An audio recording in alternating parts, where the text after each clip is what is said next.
কথায় আছে আগে দর্শনদারি পরে গুণ বিচারি, কিন্তু এই জিনিসটা দেখার পর এবং খাওয়ার পর আমার ধারণাটা সম্পূর্ণ বদলে গিয়েছে।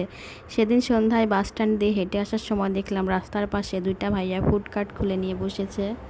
আমাদের শেরপুরে এর আগে ফুড কার্ট খুব বেশি ছিল না, মানে নেই বললেই চলে, তবে এখন কিছু কিছু জায়গায় দু একটা করে দেখা যায়। ফুড কার্ট দেখে দুজনও খুব এক্সাইটেড হয়ে আমরা এগিয়ে গেলাম। আমার আব্বু বলল চল দুজনে মিলে মিট বক্স ট্রাই করে দেখি, যে ভাবা সেই কাজ, দুইটা মিট বক্স অর্ডার করে দিলাম।